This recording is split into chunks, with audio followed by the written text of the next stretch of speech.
PDRM dan 9 daripada AKSEM. Orang ramai saya seru supaya menghubungi nombor 011-6251-1233 untuk menyalurkan sebarang maklumat mengenai keberadaan parti di negara kita dan juga yang merentas sempadan. Mengenai sanitasi awam, sejak 30 Mac 2020, KPKT telah melaksanakan 11,722 sanitasi yang meliputi 137 zon.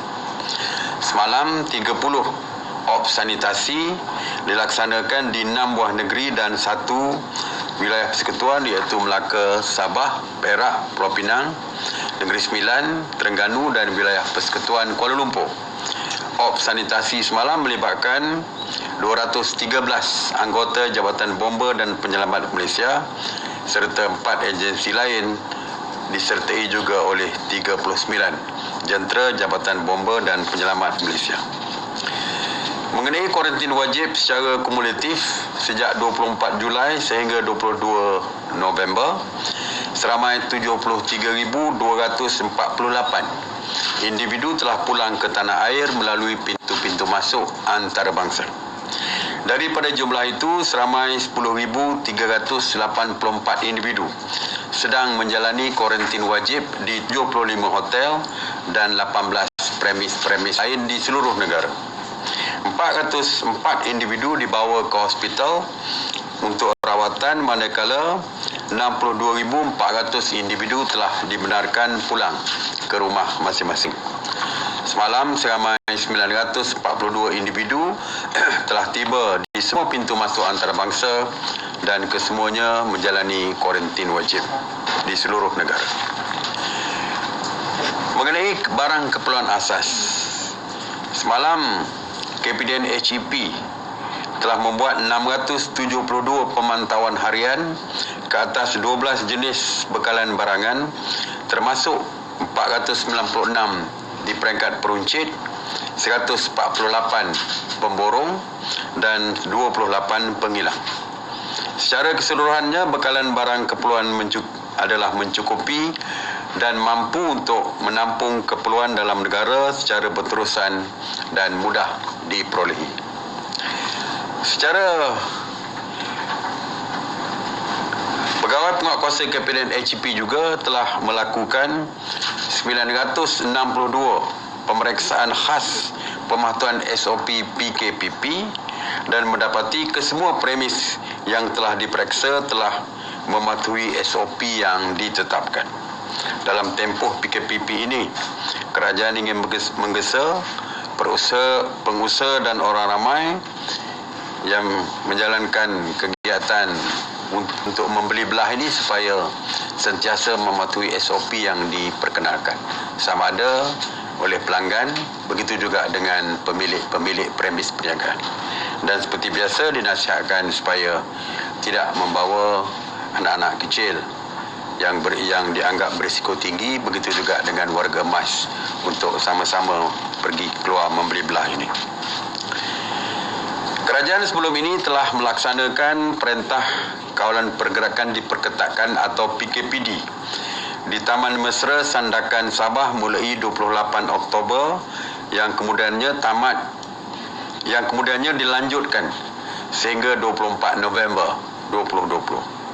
Sehingga kini KKM telah melaksanakan sebanyak 1,171 ujian saringan dan sebanyak 174 kes kumulatif positif COVID-19 telah direkodkan.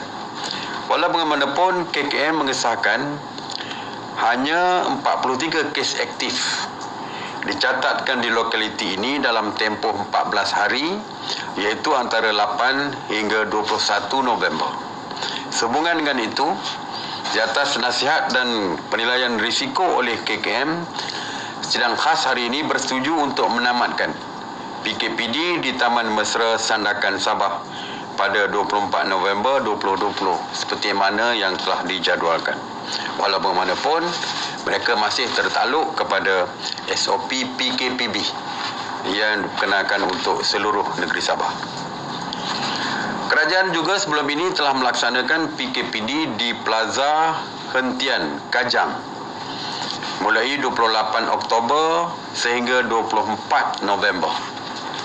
Sehingga 22 November, KKM telah melaksanakan sebanyak 5,752 ujian saringan dan sebanyak 462 kes kumulatif COVID-19 telah direkodkan.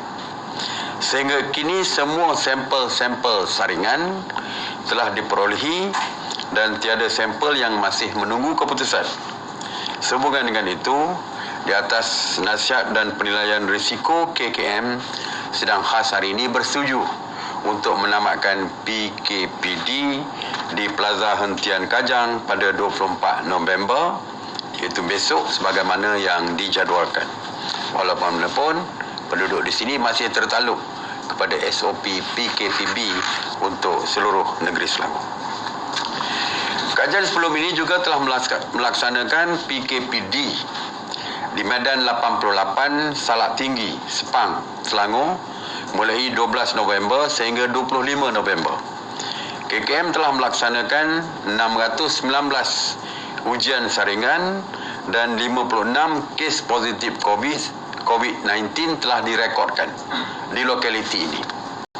Berdasarkan penilaian risiko yang dijalankan oleh KKM, ianya mendapati situasi COVID-19 di lokaliti ini menunjukkan tren penurunan dan terkawal.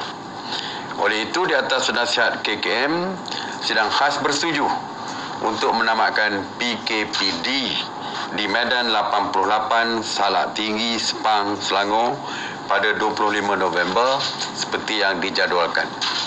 Dan mereka juga masih tertaluk kepada SOP PKPB peringkat seluruh negeri Selangor. Sidang Khas hari ini juga mendengar pembentangan daripada KKM mengenai insiden jangkitan kes COVID positif di penjara Seremban dan kuartus penjara Seremban. KKM telah melaksanakan sebanyak 246 ujian saringan bersasar dan sebanyak 25 kes positif COVID-19 telah direkodkan di penjara ini. Berdasarkan penilaian risiko dan atas nasihat KKM, Sidang Khas bersetuju untuk melaksanakan PKPD di penjara Seremban dan kuartus penjara Seremban selama 14 hari bermula 24 November sehingga 7 Disember 2020. PKPD ini akan meliputi keseluruhan kawasan penjara Seremban termasuk blok penjara, bangunan pentadbiran serta kuartus pegawai dan kaki tangan yang melibatkan 2,080 orang penghuni. Dan SOP PKPD penjara sama sajalah dengan SOP PKPD penjara yang di penjara-penjara lain. Seperti menyekat keluar masuk, tidak membenarkan pelawat dan sebagainya. Jadi samalah, ya, boleh dirujuk kepada SOP PKPD penjara sama ada di website Jabatan Penjara ataupun MKN. Kerajaan sebelum ini juga telah melaksanakan PKPB, Perintah Kawalan Pergerakan Bersyarat di daerah Kuching, Sarawak bermula 9 November sehingga 22 November 2020. Sehingga kini sebanyak 1,055 kes kumulatif positif COVID-19 telah direkodkan. Dan daripada jumlah itu masih terdapat baki 58 kes aktif yang melibatkan beberapa kluster di daerah tersebut. So, oleh itu di atas nasihat dan penilaian risiko yang dilaksanakan oleh KKM, Sidang Khas bersetuju untuk melanjutkan lagi PKPB di daerah Kuching sehingga 27 November 2020. Jadi selama 5 hari lagi untuk kita melihat dari segi baki kes, dan Kementerian Kesihatan akan membuat penilaian risiko. Jika didapati keadaan sudah stabil, maka akan ditamatkan pada 27 November. Tetapi jika sebaliknya, Kementerian Kesihatan akan menasihatkan kita lah dari segi tindakan seterusnya.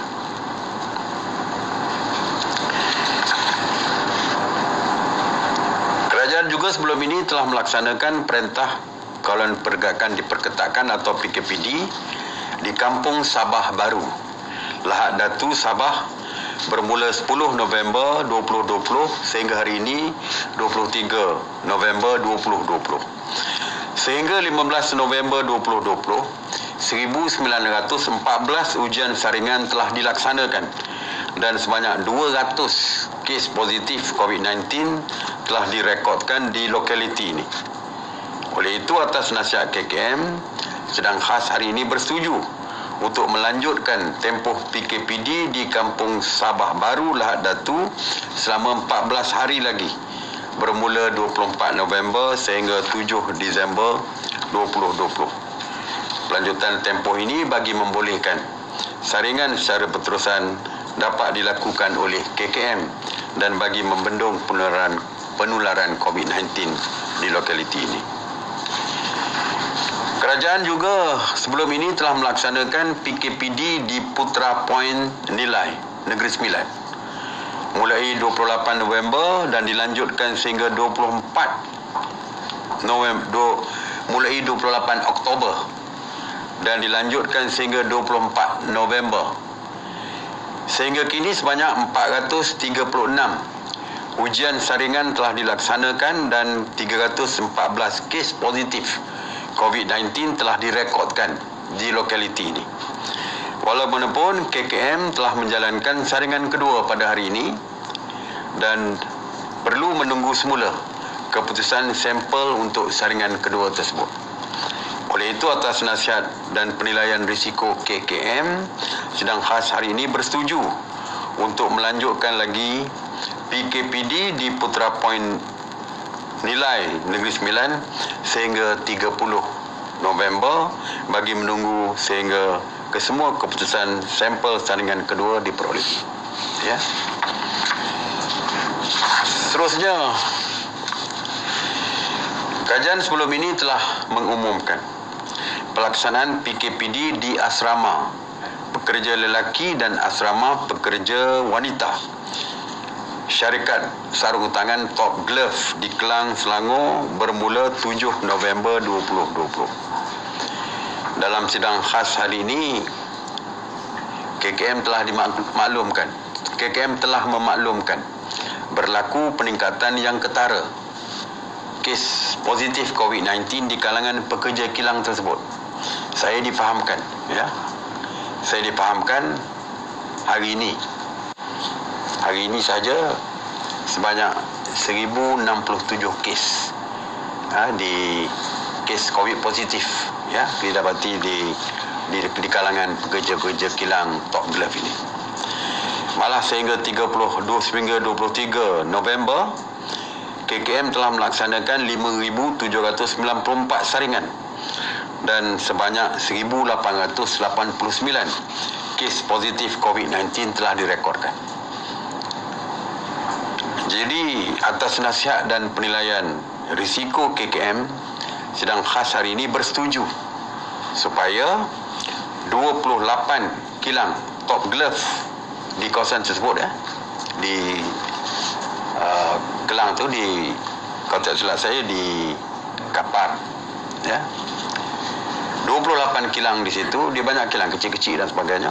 28 kilang Top Glove ditutup secara berperingkat bagi membolehkan para pekerja menjalani ujian saringan dan menjalani proses kuarantin. Jadi akan ditutup secara berperingkat dan pelaksanaan penutupan secara berperingkat tersebut akan diselaraskan oleh Jawatan Kuasa Kerja Keselamatan Negeri Selangor dengan kerjasama pengurusan syarikat Top Glove itu sendiri. Jadi kita serahkan kepada Jawatan Kuasa Keselamatan Negeri Selangor untuk mengambil tindakan menutup kilang tersebut. Jadi saya katakan menutup secara berperingkat 28 kilang. Jadi itu saja yang saya nak sampaikan hari ini. Saya buka kepada soalan. Saya Dian dari RTM. Saya ada dua soalan. Yang pertama, baru-baru ini kerajaan memaklumkan akan meneliti dan merangka pelan untuk penempatan warga asing. Jadi bilakah pelan itu akan dijangka siap memandangkan kes COVID-19 melibatkan warga asing semakin meningkat? Dan yang kedua, ada peniaga yang meminta agar MKN benarkan kedai makan beroperasi sehingga pukul 12 malam di negeri PKPB. Ini berikutan terdapat peniaga yang hanya boleh mula berniaga waktu petang serta perlu menutup kedai pada pukul 10 malam dan hanya dapat berniaga beberapa jam sahaja. Ya. Okey, untuk plan jangka panjang mengenai warga asing tu, yang pertamanya dari segi perumahan, dari segi perumahan sebenarnya akta standard perumahan untuk pekerja asing ni telah pun diluluskan di Parlimen dan telah pun mula dilaksanakan, dah diwartakan dan dilaksanakan, baru dilaksanakan. Jadi dari segi perumahannya lebih selesa, tidak lagi berhimpit berpuluh-puluh orang satu bilik seperti sekarang, dan ada minimum yang ditetapkan. Nanti saya akan dapatkan secara lebih detail daripada Kementerian Sumber Manusia, dari segi detailnya. Seperti yang saya sebutkan baru ni, untuk apartmen 850 kaki persegi tidak lebih daripada 6 orang yang ditempatkan. Kalau sekarang ni mungkin sampai 20 orang, mungkin sampai 25 orang. Jadi perumahan itu kita telah pun aktanya dah ada dengan jelas. Jadi majikan mesti mematuhi setiap daripada klausa di dalam section, klausa di dalam akta tersebut yang mesti mereka patuhi. Itu yang pertama. Yang jangka pendek sekarang ni untuk menyekat penularan COVID-19, seperti saya sebutkan, bahawa test saringan akan dilaksanakan terhadap semua warga asing, pekerja asing seramai 1.7 juta orang tersebut. Cuma fokusnya diberi kepada negeri-negeri yang mempunyai kilang ataupun industri yang banyak, seperti di Selangor, Pulau Pinang, Kuala Lumpur, Labuan, Negeri Sembilan dan Sabah. Ini kita fokuskan. Cuma Kementerian Sumber Manusia kena memberikan perancangan mereka yang lebih jelas. Kerana 1.7 juta ni ramai. Saya difahamkan untuk negeri-negeri yang saya sebutkan tadi ada lebih kurang 1 juta pekerja. Jadi kita tak nak timbul isu seperti dulu apabila kita arahkan mereka pergi membuat test beratus-ratus meter, mungkin dia orang kata 1 kilometer pun ada, bekas semua nak beratur dalam waktu yang serentak dalam satu masa. Jadi kita minta supaya Kementerian Sumber Manusia membuat perancangan yang lebih detail supaya tidak ada bersesak-sesak sewaktu mereka mendapatkan saringan tersebut dan dapat diselesaikan dalam tempoh berapa lama, kita nak tanya juga. Cuma kali ini dipermudahkan, tidak menggunakan PCR test tetapi RTK antigen test. Jadi saya percaya hari Rabu nanti saya dimaklumkan Kementerian Sumber Manusia akan membuat pembentangan dalam jawatan kuasa teknikal pagi. InsyaAllah kita akan dapatkan lebih detail. Mengenai kedai makan tadi, saya pun banyak mendapat aduan daripada netizen, daripada ramailah yang membuat aduan. Persatuan-persatuan restoran pun membuat aduan, terutamanya bagi masyarakat orang Islam ni. Jadi mereka keluar biasanya selepas Isyak. Jadi pukul 9 baru mereka berada di restoran. Pukul 10 restoran dah ditutup. Jadi kesan kepada peniaga dan sebagainya memang tinggi, besar. Jadi tadi mesyuarat bincang perkara ini dan akhirnya mesyuarat bersetuju untuk membenarkan pembukaan restoran dan juga perniagaan-perniagaan lain sehingga pukul 12. Seperti kedai serbanika, convenience store, petrol station, kedai runcit. Ada kedai runcit kat bandar-bandar kecil, ada kedai runcit yang biasanya orang bergantung untuk membeli barang. Kita buka juga sampai pukul 12. Mana-mana aktiviti perniagaan kita buka sampai pukul 12. Kita setuju. Okey, bukan saja restoran tetapi yang lain. Alright? Bermula bila tu? Bermula segera. Cepat mungkinlah, besok pun boleh bermula. Bermula besok. Assalamualaikum, saya Adila dari Bernama. Akbar sebelum ini melaporkan ada rakyat Malaysia terperangkap di Singapura akibat penutupan pintu sepadan sekaligus menghalang mereka berulang alik dari Johor seperti kebiasaan. Dan disebabkan kos sara hidup yang tinggi di Singapura, mereka terpaksa hidup sebagai gelandangan di Republik itu.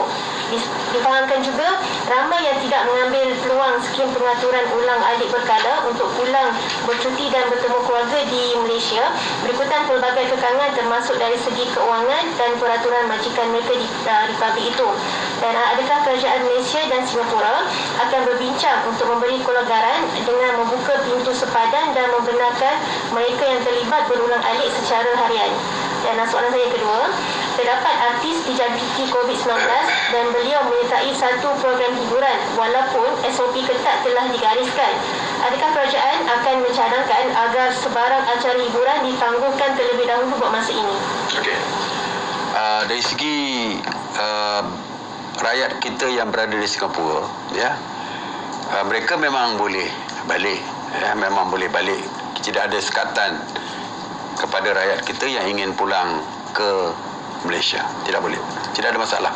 Malah pasangan mereka yang bukan warga negara pun kita benarkan, ya, dengan syarat memohon melalui immigration, melalui My Travel Pass, ya.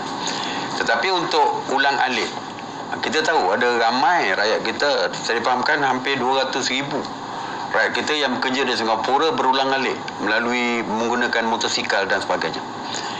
Perkara ini masih dirundingkan oleh Kementerian Luar kerana ianya melibatkan kerjasama dua hala, melibatkan kerjasama antara Malaysia dan Singapura. Jadi saya difahamkan cadangan SOP telah pun disiapkan oleh Kerajaan Negeri Johor, ya, Kerajaan Negeri Johor bersama dengan Kementerian Jabatan Kesihatan Negeri Johor telah pun siap SOP-nya dan diberikan kepada Kementerian Kesihatan, dan Kementerian Kesihatan akan serahkan kepada Kementerian Luar, dan Kementerian Luar lah akan berbincang. Mula-mula dia kena bersetuju dari segi SOP dulu. Because kalau dia setuju, Kementerian Luar akan bincang. Sebelum tu kita minta Kementerian Kesihatan berbincang dengan Kementerian Kesihatan di Singapura dari segi SOP tersebut. Dan lepas itu kalau dah ada persetujuan, barulah Kementerian Luar dengan Kementerian Luar akan berbincang dari segi kebenaran rentas negeri berulang alik tu. Dan kalau boleh, dan kita pun dah minta supaya MKM mendapatkan lebih detail tentang pekerja kita yang berulang alik tu. Selama ni tak tahu apakah mereka masih bekerja, telah diberhentikan, ataupun masih bekerja tetapi tanpa gaji. Kita tak tahu, ya. Kita minta MKN dapatkan lebih detail tentang masalah yang dihadapi oleh pekerja Malaysia yang berulang alik ke Singapura ni. Jadi Kementerian Luar lah yang akan menentukan. Mengenai artis, saya tahu seorang artis difahamkan telah positif COVID semalam dilaporkan, tetapi Kementerian Kesihatan sedang meneliti sama ada positif itu berlaku sewaktu dia membuat persembahan atau berlaku di luar. Dia di luar, ya, berada di rumah, dan rumah dia di KL, bermakna di dalam kawasan PKPB. Jadi Kementerian Kesihatan sedang menilai sama ada dia jangkitan di dalam ataupun jangkitan berlaku di luar, dan difahamkan besar kemungkinannya jangkitan itu berlaku di luar, bukan di dalam sewaktu persembahan. Dan bagi segi penangguhan dan sebagainya, kerana hiburan ini di bawah Kementerian Komunikasi, jadi saya akan bawa perkara ini ke Kementerian Komunikasi untuk mereka pertimbangkan sama ada mereka perlu untuk menangguhkan atau tidak. Saya akan serahkan kepada Kementerian Komunikasi. Okey. Saya ada dapat soalan daripada tak ada apa-apa, ya, daripada netizen ni. Jadi dia tanya tentang institusi memandu yang ditutup. Sebenarnya MOT telah pun membuat pembentangan dan kita telah bersetuju dah lama dah ni untuk institusi memandu menjalankan operasi. Tapi untuk memaklumkan kepada institusi memandu, kita serahkan kepada Kementerian Pengangkutan. Ya, memang kita buka, tetapi SOP-nya ketatlah. Dan dari segi SOP-nya adalah SOP yang ketat yang telah pun kita keluarkan kepada Kementerian Pengangkutan. Ini satu lagi soalan tentang adakah masih perlu isi buku Sedangkan saya dah scan menggunakan MySejahtera. Tak perlu, satu je. Kalau dah buku dah scan MySejahtera, tak perlu isi buku. Kalau tak scan MySejahtera, isi buku. Either or. Antara satu. Ya. Ini saya respon kepada, setiap kali saya akan respon kepada netizen punya soalan. Ya, insyaAllah. Seperti saya kata, netizen juga banyak membantu pihak saya dari segi melihat kepada SOP dan juga tindakan-tindakan yang saya umumkan kadang-kadang mendapat pandangan daripada netizen sekalian. Jadi terima kasih banyak. InsyaAllah setiap minggu, setiap hari saya PC, saya akan cuba jawab apa yang dibangkitkan oleh mereka. Okey, terima kasih sekali lagi. Seperti biasa, pesanan saya, amalkan kawalan kendiri, jaga SOP bagi memastikan diri, keluarga serta masyarakat di sekitar kita selamat. Terima kasih. Assalamualaikum warahmatullahi wabarakatuh.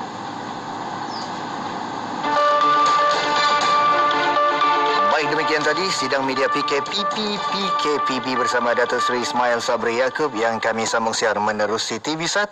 Sekarang kita ikuti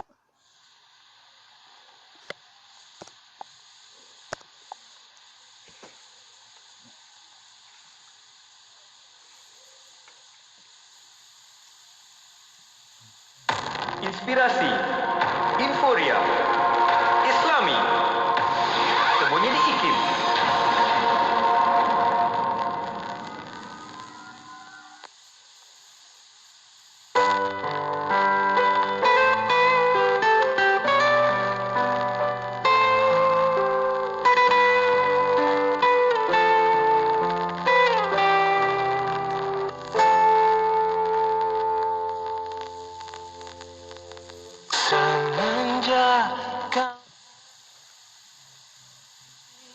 Dalam hidupku tiada lagi keresahan. Kau mengetuk pintu hatiku tanpa sedar hingga ku izinkan.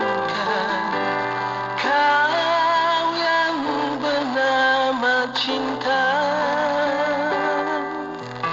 kau yang memberi rasa,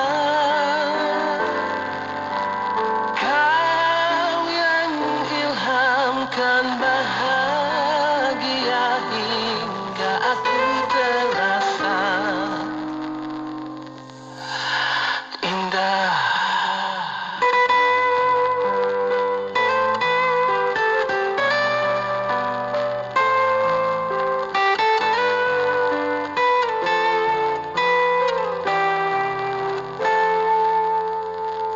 Maaf jika ku tidak sempurna, jika bahagia mula menjelma, bila keyakinan datang merasa kasih disalur dengan kejujuran, mencintai dirimu, merindui dirimu, memiliki dirimu hingga akhir hayat bersama kamu. Kau yang bernama cinta, kau yang memberi rasa, kau yang ilhamkan bahagia hingga aku rasa indah. Kau yang bernama cinta hingga aku rasa indah.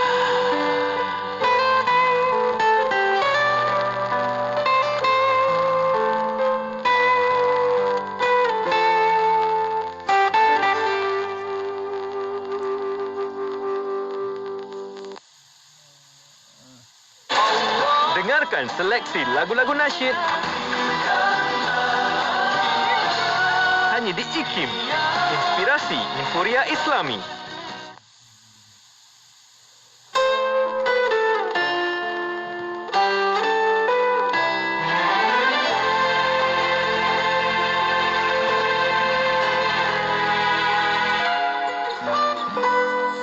Langit terbentang, lapang hatimu di saat kau lihat kebesarannya. Menanti waktu silih berganti di saat kau mengharapkan kasihnya. Cahaya yang suram terlihat di depan saat kau mencari. Hiburan mendidik jiwa hanya yang terbaik di IKIM, Inspirasi Inforia Islami. Bismillahirrahmanirrahim. Inna a'tainaka al-kautsar. Sungguh, kami telah memberimu Muhammad nikmat yang banyak. Fasalli li rabbika wanhar. Maka salatlah karena Tuhanmu dan berkurbanlah. Inna syani'aka huwal abtar. Sungguh, orang-orang yang membencimu, dialah yang terputus dari rahmat Allah. Dalam sebuah hadis, Rasulullah sallallahu alaihi wasallam berdoa, Allahumma inni as'aluka al-huda wat-tuqa wal-afafa wal-ghina. Maksudnya, ya Allah, sesungguhnya aku memohon kepadamu petunjuk, takwa, pemeliharaan diri dan kekayaan hati. Hadis riwayat Muslim. Amsayna wa amsal mulku lillah. Walhamdulillah. La ilaha illallah wahdah. La syarika lah. Lahul mulk wa lahul hamd. وهو على كل شيء قدير. رب أسألك خير ما في هذه الليلة وخير ما بعدها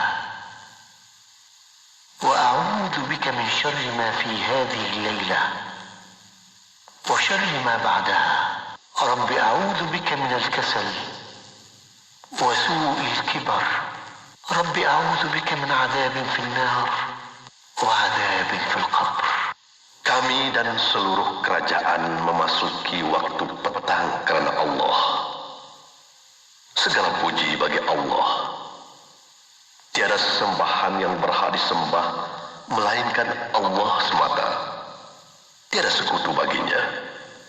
Semua kerajaan hanya miliknya dan segala pujian hanya untuknya.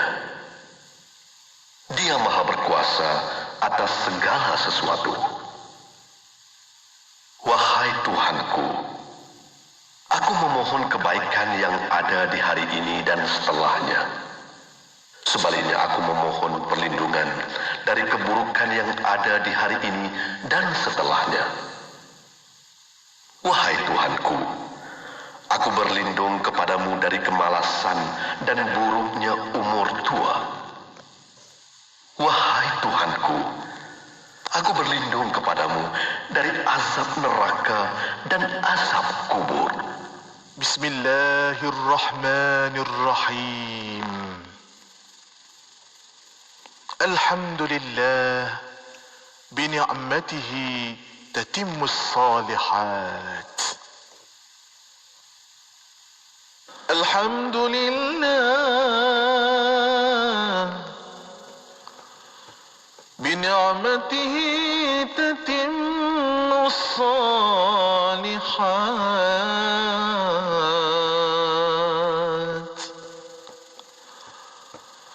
الحمد لله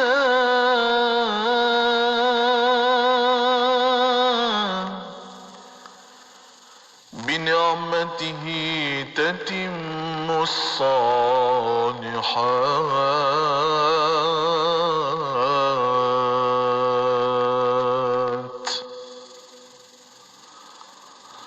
الحمد لله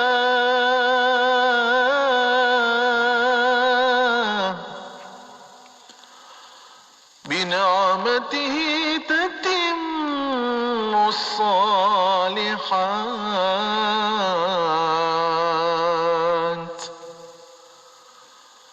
الحمد لله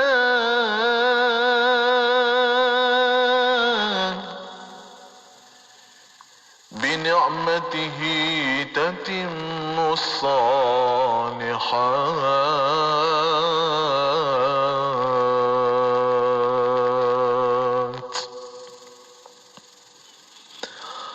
الحمد لله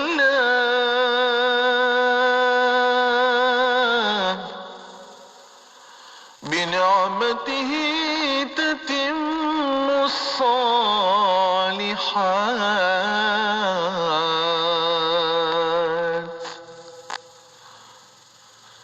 الحمد لله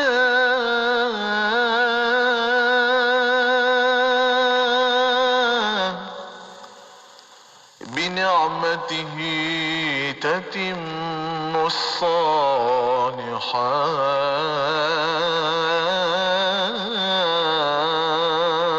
الصالحات الحمد لله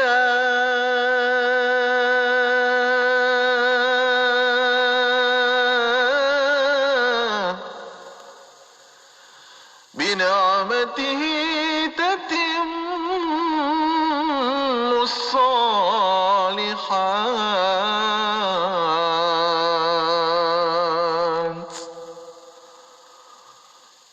الحمد لله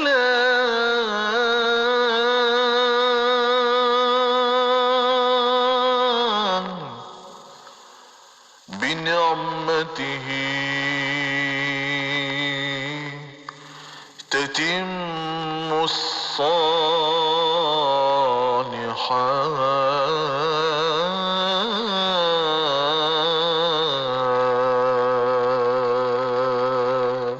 Tenangkan fikiran anda dengan Destinasi IKIM bersama Syafiq Saleh dan Mona Jasman.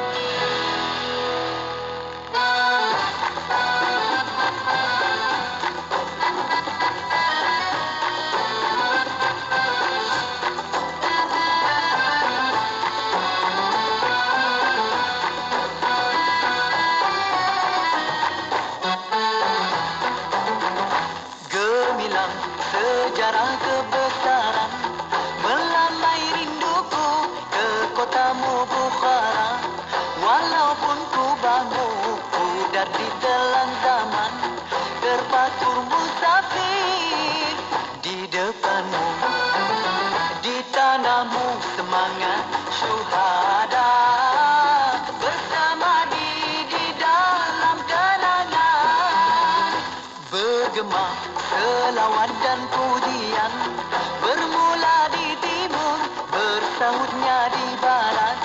Tersentak khalifah dari tidur yang panjang, diseru semangat perjuangan. Di tanahmu gugurnya syuhada, tapi semangatnya masih ada. Sejarah terbilang kebesaran silam, di kotamu terpancar sinaran gemilang. Selautan darah syuhada perkasa, di bumimu basah dan hangatnya terasa. Lakas rinduku bersahut sudah, kota Bukhara agungmu dalam kenangan. Kilauan pedang para khalifah, semangat jihad yang dipembaringkan.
terpancar sinaran gemilang.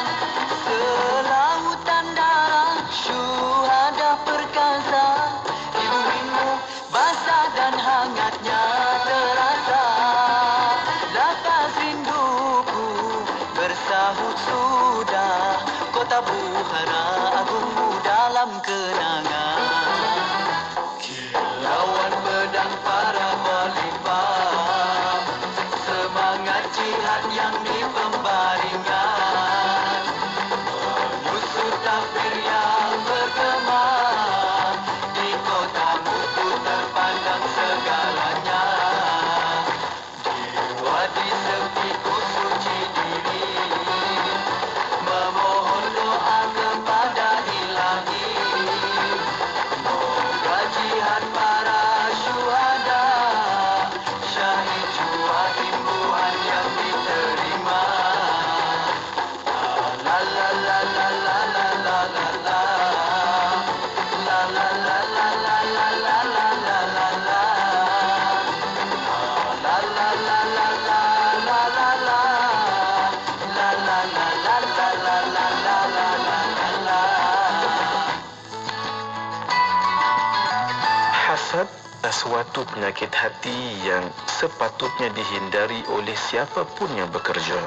Kerana hasad itu akan menyebabkan seseorang selalu sedih apabila melihat nikmat yang Allah berikan kepada orang lain. Pun begitu, ia tidak sama dengan ribtah. Hasad itu adalah inginkan akan nikmat yang diberikan Allah kepada orang lain dicabut, dihilangkan. Berbeza dengan ribtah.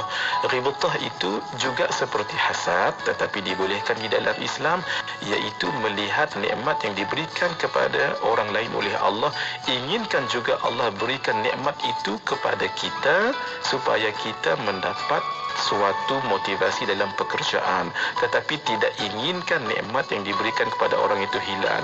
Maka yang digalakkan di dalam Islam adalah ribtah, supaya ada semangat untuk kita berlumba-lumba berbuat sesuatu yang lebih baik dan lebih bagus.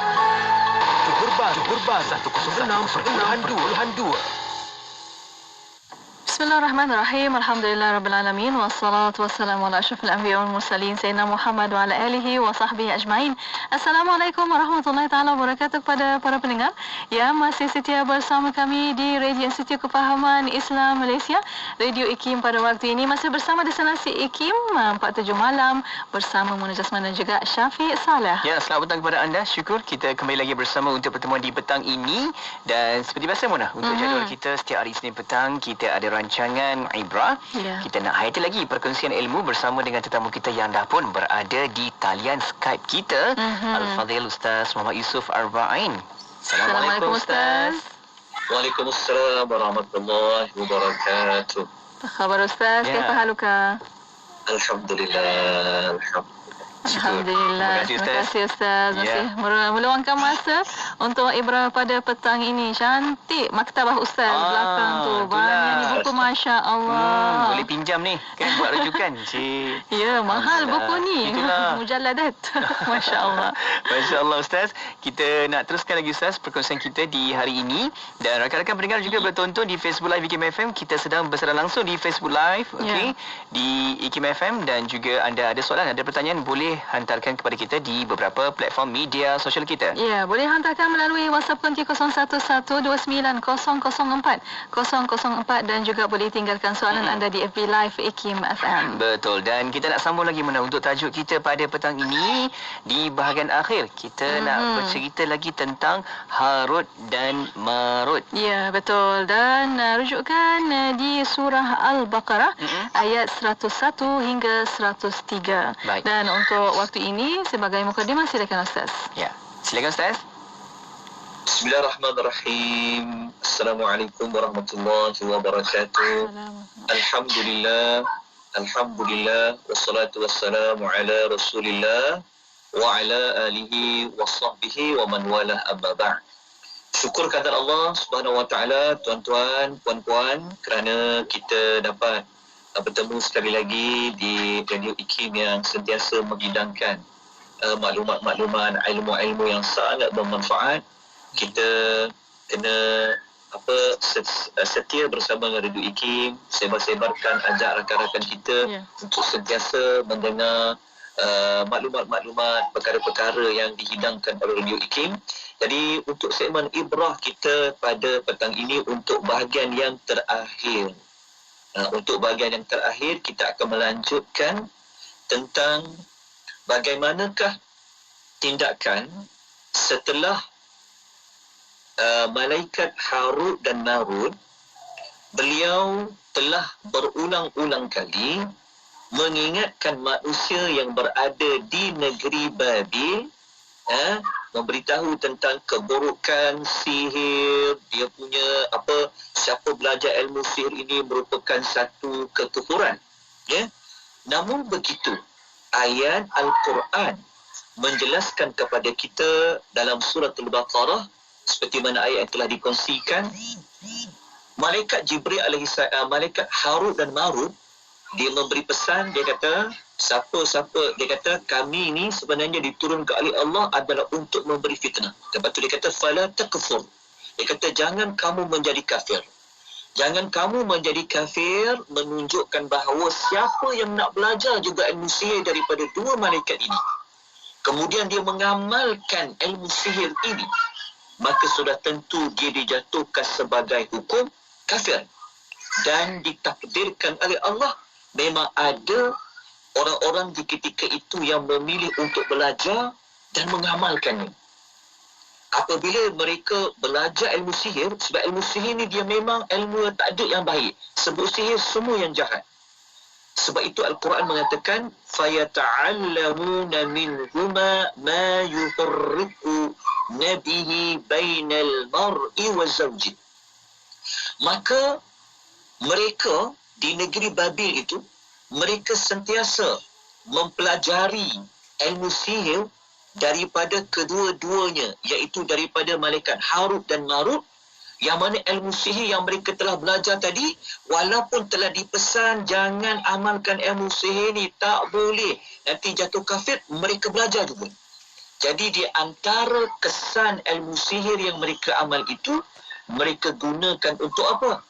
Untuk memisah-misahkan di antara seorang lelaki, seorang suami, wa zawjihi, dan juga kepada isterinya, ataupun untuk memisah-misahkan di antara pasangan suami dan isteri. Kenapa ayat ni menyebutkan bahawa dalam banyak-banyak sihir, kenapa disebutkan sihir itu digunakan untuk memisah-misahkan lelaki dan perempuan, suami dan isteri? Kalau kita pernah dengar banyak, kalau kita pernah mendengar hadis Nabi SAW, memang pun di antara banyak pekerjaan jin-jin ini, apabila dia boleh pisahkan seseorang, antaranya melalui sihir-sihir yang dihantar dan sebagainya, antara pekerjaan yang mendapat pengiktirafan di kalangan jin-jin yang jahat-jahat ini adalah sesiapa yang boleh memisahkan seseorang dengan seorang yang lain. Sebab itu kalau buat benda lain, jin-jin ni tak iktiraf. Tapi kalau jin-jin jahat ni dengar, kau buat kerja apa? Aku telah pisahkan lelaki dan perempuan. Dia kata, bagus. Ini ada dalam hadis Nabi SAW. Jadi sesiapa yang dia mengamalkan ilmu sihir, kalau di zaman di Babil dulu, di tempat itu memang kafir, maknanya kalau ada mana-mana manusia dia dengki pada pasangan ini, dia dengki pada seseorang yang lain, dia gunakan ilmu sihir dia untuk pisah-pisahkan orang, tak kiralah suami ke, isteri ke, adik-beradik ke, saudara mara dan sebagainya, maka ia membawa kepada hukum kafir, walau bagaimanapun tuan-tuan dan puan-puan. Dalam ayat Quran ini, Allah memberi kita satu pelajaran. Kita jangan takut dengan ilmu sihir itu. Kita jangan takut dia. Kenapa? Kerana Allah kata, وَمَا هُمْ بِضَارِّينَ بِهِ مِنْ أَحَدٍ إِلَّا بِإِذْنِ اللَّهِ. Allah kata apa? Dan mereka itu apabila belajar ilmu sihir, mereka nak pisah-pisahkan suami dan isteri, kata Allah, mereka tidak akan dapat memudaratkan kedua-dua lelaki dan perempuan itu, walaupun seorang pun min ahadin, melainkan dengan izin Allah. Saya ulang sekali lagi. Ayat ni dia memberikan kita harapan yang tinggi. Jadi kalau tuan-tuan dan puan-puan, apabila kita nak mengubat orang kena ilmu sihir ataupun kita sendiri, kita rasa seperti kita disihir. Tetapi tak sewenang-wenangnya kita kena kata kita disihir. Tetapi jika ada simptomnya dan jika betul kita disihir, Allah bagi tahu kepada kita dalam ayat ini, sebenarnya sihir yang orang hantar kepada kita itu menggunakan jin-jin yang jahat ini, kata Allah, mereka tidak akan berjaya, mereka tidak akan dapat memberikan kesan melainkan dengan izin Allah. Melainkan dengan izin Allah ini, kita dapat belajar bahawa ilmu sihir ini dia tidak boleh jadi, dia tidak boleh berkesan melainkan dengan izin Allah. Jadi apabila kita disihir, ataupun ada di kalangan rakan-rakan kita disihir, okey, maka Allah bagi tahu kepada kita, sihir itu takkan berjaya kalau bukan dari izin Allah. Jadi apa yang patut kita lakukan?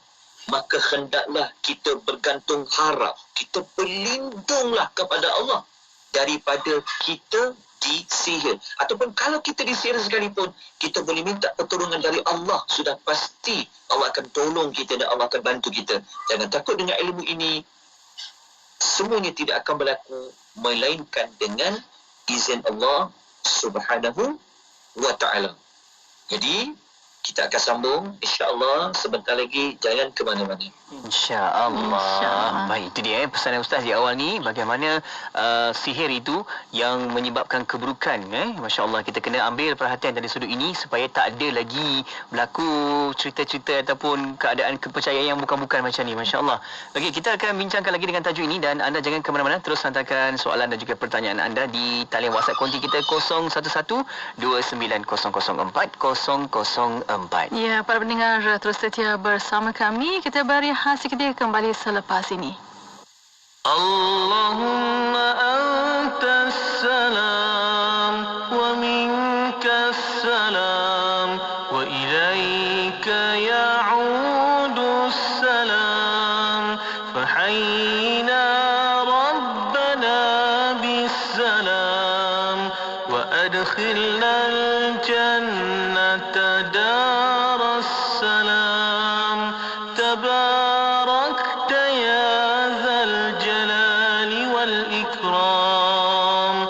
Allahumma antas salam wa minkas salam wa ilayka ya'udus salam fahayyina rabbana bis salam wa adkhilna al-jannata daras salam tabarakta ya dhal jalali wal ikram.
Emporia Islami. Semuanya di IKIM. Bismillah, alhamdulillah, wassalatu wassalamu ala rasulillah. Alhamdulillah masih bersama destinasi IKIM pada waktu ini untuk rancangan Ibrah. Ya, kita masih lagi bersama dengan tetamu kita di talian Skype waktu ini, Al-Fadhil Ustaz Muhammad Yusof Arba'in, untuk kita bincangkan dengan tajuk kita pada petang ini berkaitan dengan Harut dan Marut. Kita sambung lagi Ustaz, bagaimana kisah ini, bagaimana hari ini kita nak bincang di bahagian yang terakhir dalam tajuk ini Ustaz. Silakan Ustaz. Sedang pendengar muslimin dan muslimat rahimani wa rahimakumullah. Alhamdulillah, sebentar tadi kita telah pun dapat mengetahui bahawa ilmu sihir yang mereka di penduduk Babylon itu, mereka belajar ilmu sihir dan mereka usaha untuk memisah-misahkan antara seorang suami dengan seorang isteri. Tetapi Allah memberitahu kepada kita semua bahawa apa yang mereka cuba buat itu sebenarnya tidak akan dapat mendatangkan kesan melainkan dengan izin Allah Subhanahu wa taala. Kemudian dalam masa yang sama, belajar ilmu sihir tadi itu kata Allah, wa yata'allamuna ma yadurruhum wa la yanfa'uhum. Allah kata mereka belajar ilmu sihir tadi itu sebenarnya hanya memudaratkan diri mereka dan tidak datangkan apa manfaat pun kepada mereka. Okey, Allah kata apa? Wa yata'allamuna ma yadurruhum wa la yanfa'uhum. Allah kata ilmu sihir yang mereka belajar, yang mereka amalkan tadi, kan, sebenarnya hanya memudaratkan mereka, tidak memberi kesan apa-apa kepada mereka. Jadi di sini ibrah dia apa? Janganlah kita sekali-kali nak belajar ilmu sihir sekadar kita dijatuhkan sebagai hukuman, sebagai boleh jatuh kepada kafir. Tetapi ilmu itu tak datang manfaat apa-apa pun kepada orang itu, bahkan mendatangkan mudarat kepada orang yang mengamalkan ilmu sihir tersebut. Kemudian tuan-tuan dan puan-puan, ayat yang selanjutnya, potongan ayat yang selanjutnya Allah mengatakan apa? Walaqad alimu laman ishtarahu ma lahu fil akhirati min khalaq. Okay. Allah mengatakan apa? Allah mengatakan mereka ni seperti mana orang Yahudi itu juga, mereka ni sebenarnya mereka tahu kalau mereka belajar juga ilmu sihir tu, kalau mereka amal juga ilmu sihir tersebut, sebenarnya mereka akan rugi nanti di hari akhirat. Mereka tidak akan mendapat apa-apa pun, sedikit pun habuan di hari akhirat. Secara tak langsung juga bagi tahu kepada kita bahawa dalam bawa kepada kekafiran, jatuh kepada kafir, kemudian pula ilmu itu tidak mendatangkan kebaikan, bahkan datang mudarat kepada orang yang mengamalkannya. Dan yang ketiga, nanti di hari akhirat tidak dapat habuan apa-apa melainkan hanya keburukan. Lepas tu Allah kata apa? Walabi sama syarau bihi anfusahum. Allah mengatakan apa? Allah mengatakan bahawa sangat buruklah apa yang mereka pilih untuk diri mereka kalaulah mereka itu mengetahui. Okey, maksudnya Allah kata apa? Allah kata orang-orang Yahudi ni dan orang-orang yang belajar ilmu sihir ni sebenarnya dalam dekat akhirat tu mereka tidak mendapat habuan yang baik, tidak mendapat apa-apa kebaikan. Bahkan Allah mengatakan sangat buruk apa yang mereka pilih itu untuk diri mereka. Sepatutnya memilih untuk beriman kepada Al-Quran, beriman dengan kandungan Taurat yang seperti mana yang telah Nabi sahkan menggunakan Al-Quranul Karim. Sepatutnya terima kata-kata Rasulullah SAW, bukan pergi memilih untuk mempelajari ilmu sihir tersebut. Allah kata sangat buruk pilihan yang mereka dah pilih untuk diri mereka. Maka Allah mengatakan lau kanu ya'lamun, kalaulah mereka itu mengetahui. Jadi tuan-tuan dan puan yang dirahmati oleh Allah Subhanahu wa taala, pada ayat yang berikutnya, ayat nombor 100. Kalau kita baca pada ayat nombor 103, ni ayat yang terakhir dia, Allah mengatakan apa? Allah mengatakan bahawa kita tengok pada terjemahan dia, Allah Subhanahu wa taala berfirman, walau annahum amanu wattaqau lamathubatun min indillahi khair law kanu ya'lamun. Okey, Allah mengatakan begini. Allah mengatakan bahawa dan sebenarnya jika mereka tetap beriman dan bertakwa, sesungguhnya pahala dari sisi Allah tu lebih baik kalau mereka mengetahui. Maknanya ayat 103 ni Allah Ta'ala nak kuatkan lagi maklumat yang ayat 101, 102 yang mana kita belajar tempoh hari. Pada siri pertama, bahagian pertama dulu, orang-orang Yahudi ni, ketua-ketua alim ulama orang Yahudi ni, dia punya yang orang-orang yang tahu tentang kandungan kitab-kitab mereka ni, mereka sanggup tak nak terima kata-kata Rasul, mereka tolak Rasul, mereka tak mau beriman, tapi sanggup belajar ilmu sihir. Lepas tu Allah mengatakan bahawa kalau mereka memilih jalan untuk ikut cakap Rasul, dengarlah cakap Rasul, tak perlulah belajar ilmu sihir, tu kata Allah akan bagi mereka, Masya Allah, pahala yang sangat baik di sisi Allah Subhanahu wa ta'ala. Jadi pengajaran dia tuan-tuan, apa yang dapat kita belajar untuk pengisian pada kali ini adalah inilah di antara karakter perbuatan orang-orang Yahudi yang selama ini kita sangat tahu kisah-kisah mereka di dalam Al-Quran banyak diulang oleh Allah, termasuk dalam surah Al-Baqarah ini. Kita belajar bahawa rupa-rupanya orang Yahudi ini bukan sekadar jahat-jahat yang biasa, mereka juga mengamalkan dan mempelajari ilmu sihir yang tidak bawa faedah apa-apa pun. Bahkan nanti di akhirat ada kesan buruk. Mereka tidak dapat kebaikan apa pun dari Allah Subhanahu wa ta'ala. Inilah yang menyebabkan, maknanya secara tak langsung kita dapat belajar di antara ciri-ciri lain orang-orang Yahudi ini.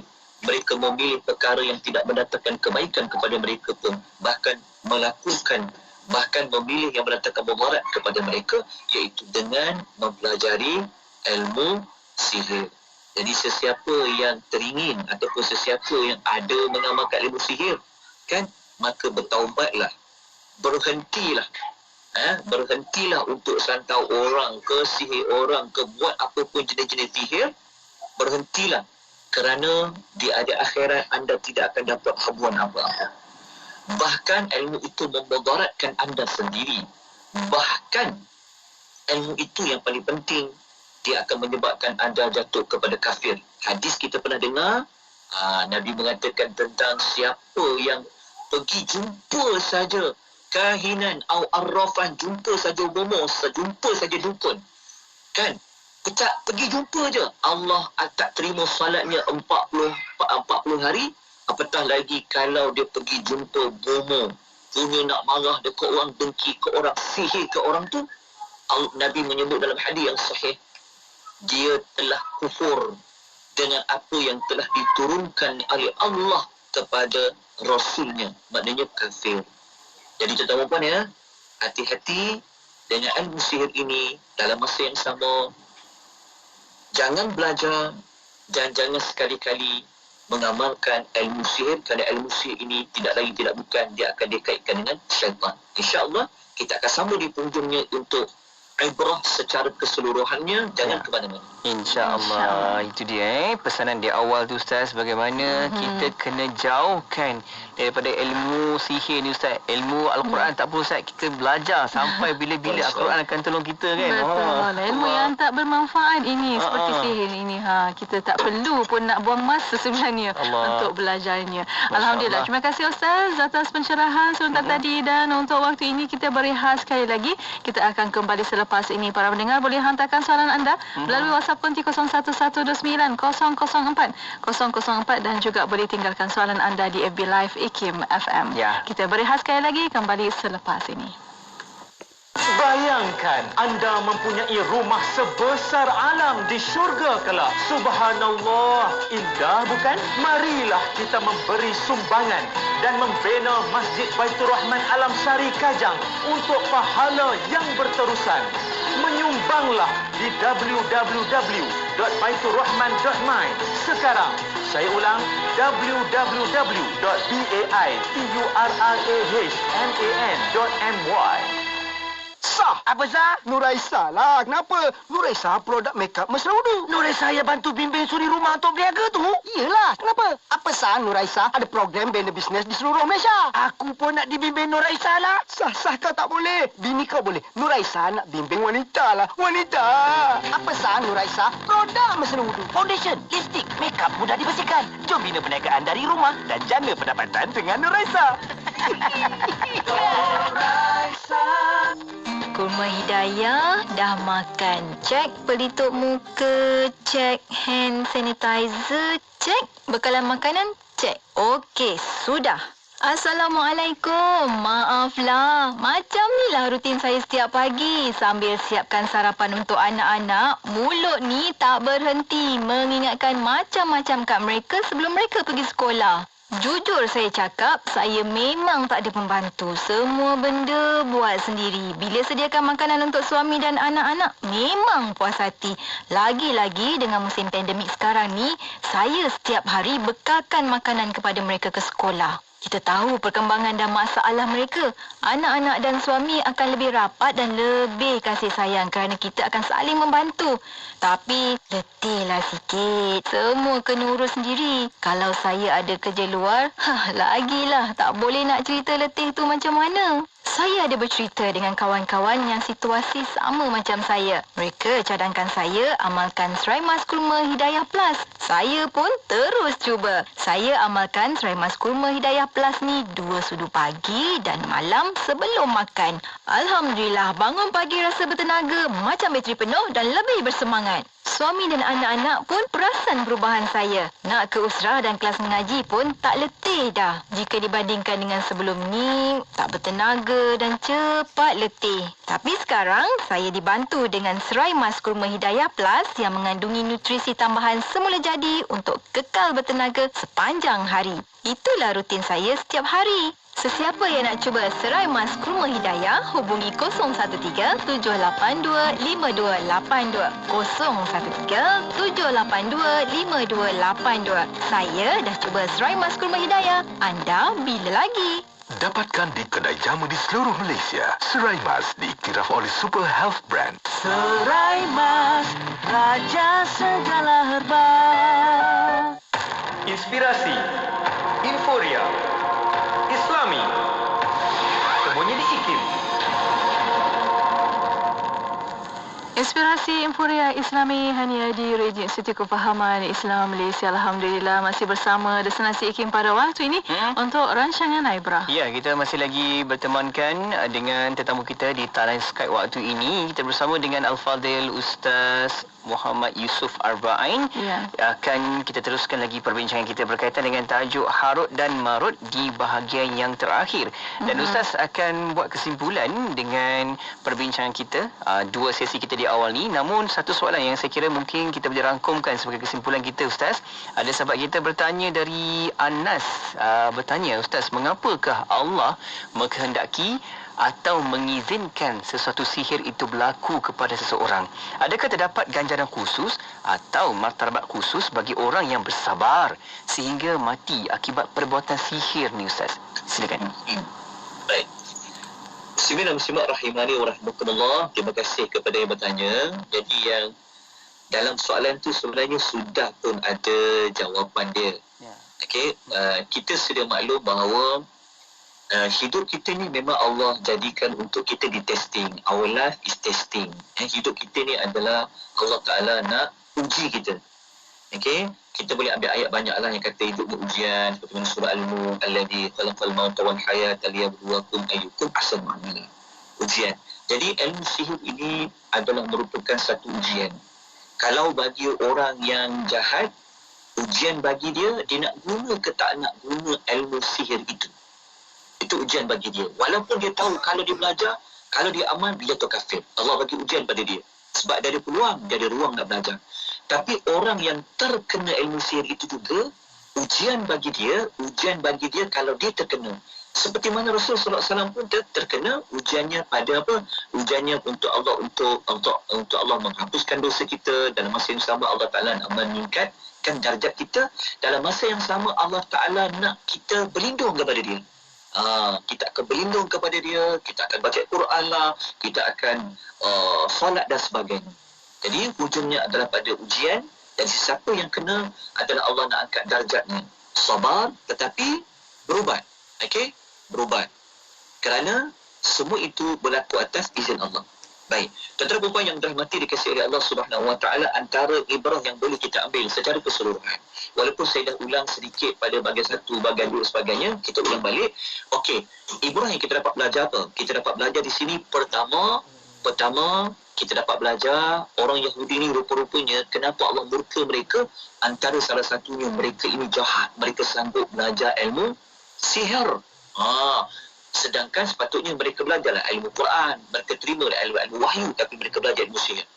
Yang kedua, kita dapat belajar ayat ini menjadi dalil kepada wujudnya ilmu sihir itu, dan ilmu sihir itu memang hakiki. Memang dia hakiki, seperti mana kita telah sokong bagaimana Nabi SAW sendiri disihir oleh seorang Yahudi namanya Labid bin Al-A'sam. Yang ketiga yang dapat kita belajar, dalam ayat ini telah pun menepis mana-mana dakwaan yang mengatakan bahawa Nabi Sulaiman bagaimana dia berkuasa di zaman dia amat ilmu sihir. So ayat ini telah membersihkan nama Nabi Allah Sulaiman alaihi salatu wasalam. Kemudian yang berikutnya adalah malaikat Harut dan Marut tadi, kita mengambil pendapat yang dirajihkan, diterjihkan oleh Al-Imam Al-Tabari. Harut dan Marut itu merupakan malaikat yang telah Allah turunkan adalah untuk memberi ujian kepada umat di tempat mereka berdua diutuskan oleh Allah Subhanahu wa Ta'ala. Kemudian kita juga dapat belajar di sini rupa-rupanya tuan-tuan dan puan ya. Okey.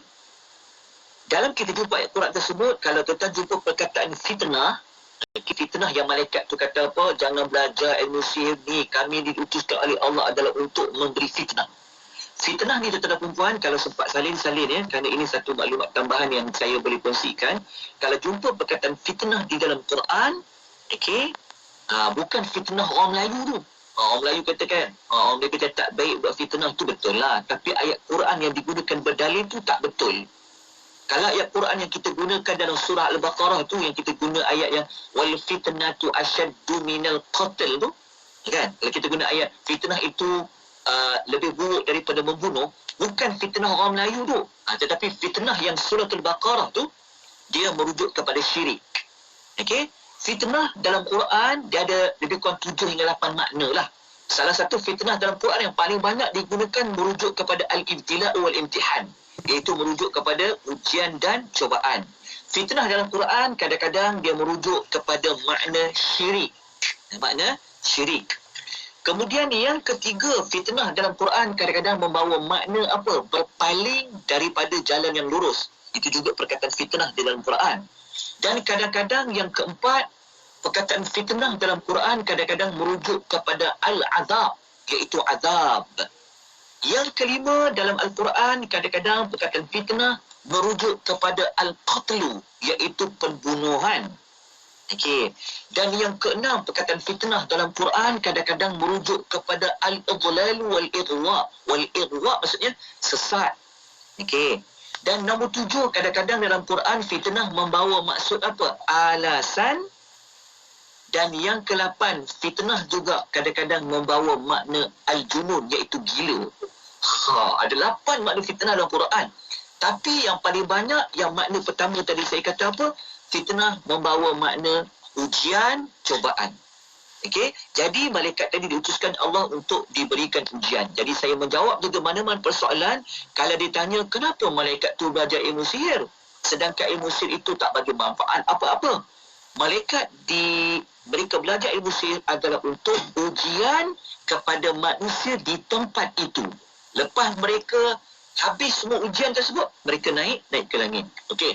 Kemudian tuan-tuan dan puan yang dirahmati oleh Allah Subhanahu Wa Taala, pelajaran lain apa?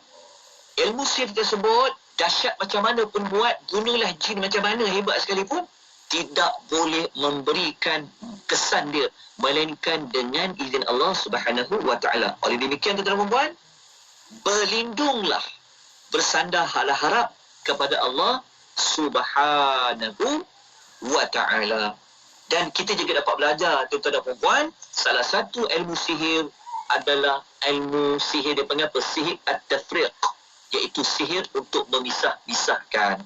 Dia ada banyak jenis sihir-sihir ini. Salah satunya sihir untuk memisah-misahkan antara seseorang dengan seorang yang lain. Untuk pisah-pisahkan tuan-tuan, dia bukan sekadar pisah antara suami isteri sahaja, tetapi untuk pisahkan ada banyak jenis. At-tafriqu baina rajuli wa ummi, banyak. Pisahkan seorang lelaki dengan ibu dia, lelaki dengan saudaranya, dan kesemua sekali. Yang mana ia boleh berlaku melalui ilmu sihir. Dan yang ujungnya tuan-tuan dan puan, jauhilah dan jangan sekali-kali nak belajar tentang ilmu sihir, apatah lagi untuk mengamalkannya. Okey, jangan sekali-kali kita pergi mendekati mana-mana bomoh, mana-mana dukun untuk menyihir orang lain. Bahasa kita yang biasa orang kata untuk pukau orang lah, untuk sihir mahabbah pun ada tahu, bukan sihir untuk ceraikan saja, tapi sihir untuk bagi orang suka pun ada juga.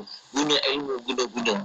Itu pun tak boleh, sebab semua sihir dia mesti akan memuja dan mesti mereka akan minta pertolongan kepada syaitan. Dia mesti punya. Okey. Oleh sebab itu, siapa yang nak mendekati syaitan, maka dia kena melakukan perkara-perkara yang boleh mendatangkan kesyirikan kepada Allah Subhanahu wa taala. Dan akhirnya tuan-tuan dan puan, kita juga dapat belajar apa? Dalam ayat, ketika kita belajar mana-mana kisah-kisah dalam Quran, jangan kita tengok riwayat-riwayat Israiliyat yang boleh bertentangan dengan Al-Quran dan hadis. Sebab ada orang kata selama ni dia tahu Harut dan Marut tu malaikat yang mereka buat maksiat dekat muka bumi. Akhirnya mereka duduk dekat situ sampai bila-bila. Ini adalah fakta yang salah sama sekali. Sebab apa? Sebab ayat tadi kita kata Allah turunkan kepada mereka adalah untuk memberi fitnah, iaitu ujian dan cobaan.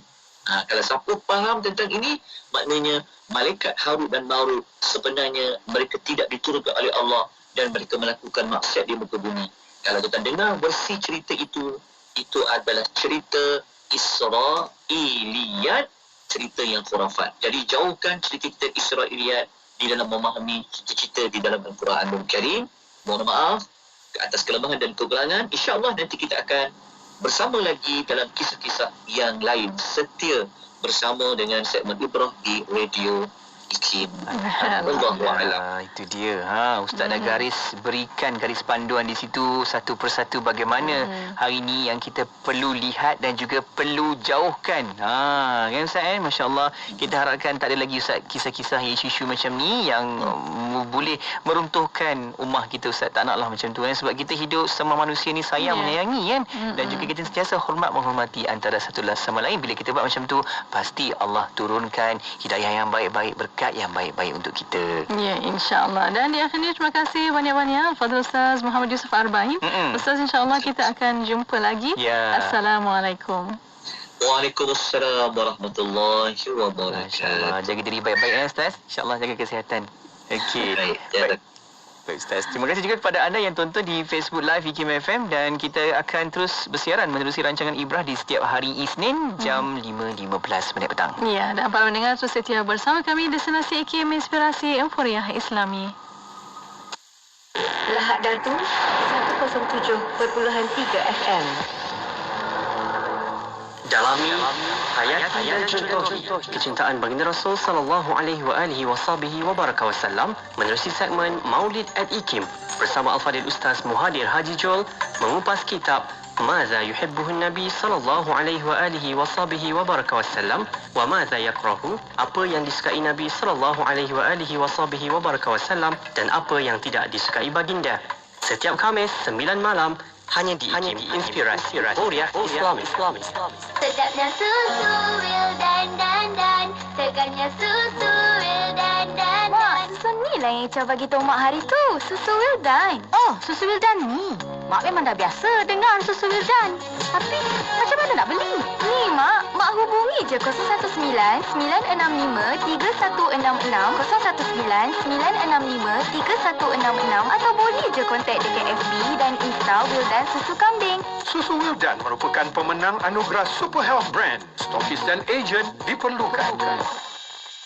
Buku baharu terbitan IKIM bertajuk Ahmad Ibrahim, Sahih Pemikiran, Sumbangan dan Ilmiah, mengisahkan kehidupan almarhum Profesor Ahmad bin Muhammad Ibrahim yang berkredibiliti, prolifik dan hebat dalam dunia perendangan Islam di Malaysia.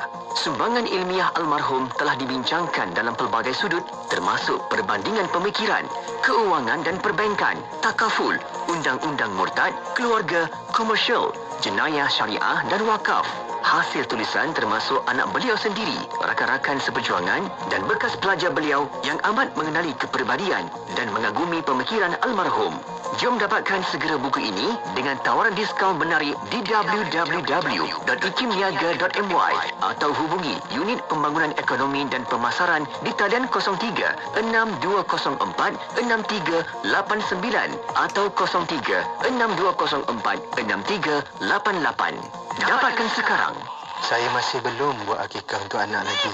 Ya, akikah adalah sunat muakkad. Tak semua rasa akikah tu